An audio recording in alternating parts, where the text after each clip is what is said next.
Nuapada जिलार mini stadium ठारे महा समारोह चली जिलार वार्षिक कला संस्कृतिर पर्व मारागुड़ा लोक महोत्सव। तेबे एही महोत्सवर चतुर्थ रजनी रे ओडिशार मुख्यमंत्री मोहन चरण माझी मुख्य अतिथि भावे जोग देइथिले।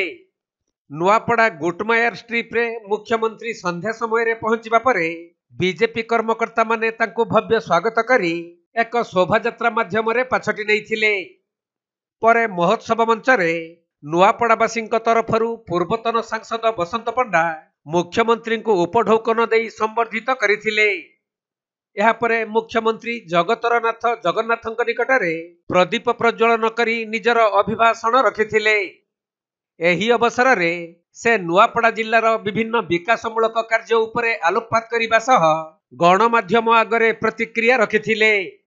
मारागुड़ा महोत्सव नुआपड़ार ये लोक महोत्सव आज मते सौभाग्य प्राप्त है उत्सव जोगदेवा अतिथि हिसाब से मुख्य अतिथि हिसाब से मु जिलार समस्त आदिवासी मान निश्चित भाव में मु धन्यवाद देवी।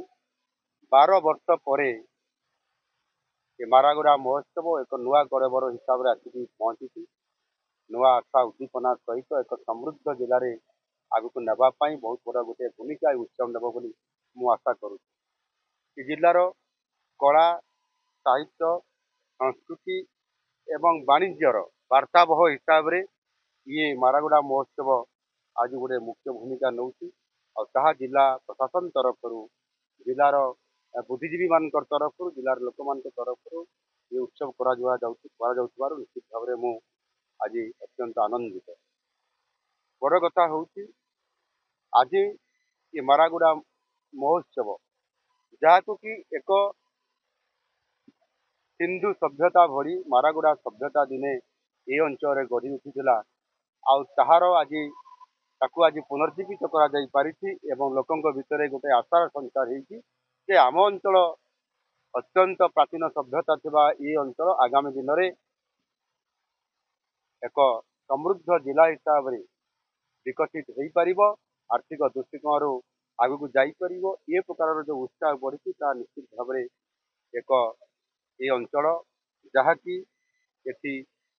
एठिकार लोक माने स्वाधीनता संग्रामी हिसाब से पराधीन भारत में से परपुत्र हिसाब से स्वाधीनता संग्रामी हिसाब से लड़े करवा एवं ताहा सहित से वीर संतान हिसाब से लड़े कर शहीद हवा जहाँकि कालिहागढ़ से रक्त रंजित माटी आज से स्मृति आज बहन कर कारण लोक मान भितर आज अंचल को समृद्ध कर जो इच्छा आज प्रकट होता निश्चित भाव में ये उत्सव आगामी दिन में समृद्ध कर बहुत बड़ सहायक हो पार।